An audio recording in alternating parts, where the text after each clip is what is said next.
Cikgu, laluan ni kalau nak pergi Kelanggang, kalau hujan, basah cikgu, susah. Laluan ni pun susah, laluan sana pun susah nak ke Kelanggang cikgu. Oh, maksudnya laluan yang kita jalan ni lah? Dari Gelanggang nak ke kantin, Gelanggang nak ke sebenarnya macam ni Arisa. Cikgu dengan rakan-rakan cikgu yang lain, kita dah cadangkan supaya dibina satu susu gajah dekat sini, laluan yang berbumbung. Jadi murid-murid nanti senang lah, kalau hujan ke, kalau panas ke, selesa lah untuk pergi ke Gelanggang dengan selamat. Lagi satu cikgu, laluan yang dekat nak lalu ke pondok sana cikgu, pun susah cikgu. Laluan yang mana? Yang nak lalu ke pondok. Yang pondok, oh yang kat depan tu. Jom kita pergi tengok.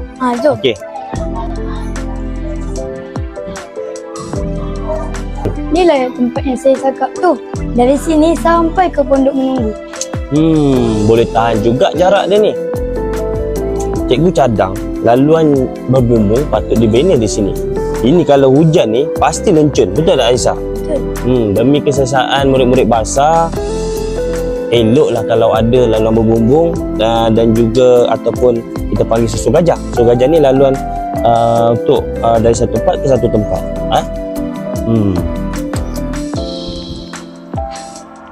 Besar harapan kami warga Barsa untuk ada satu laluan berbumbung dari bangunan menuju ke pondok menunggu. Kerana pada waktu hujan memang ada kekangan untuk murid pergi ke kawasan pondok menunggu. Mari Aisyah, di sini. Aisyah, lepas ni cikgu akan pastikan kawasan ini akan dibina laluan berbumbung yang selesa untuk Arisa dengan kawan-kawan. Okey? Baik, jom kita pergi sana. Jadi, kami sekali lagi warga Barsa dengan harapan yang tinggi supaya projek ini dapat dilaksanakan demi kesejahteraan warga Barsa. Saya Cikgu Halim, cikgu kepada Arisa. Saya mewakili warga SK Bandar Shah Alam. Besar harapan kami agar projek ini dapat dilaksanakan dengan jayanya.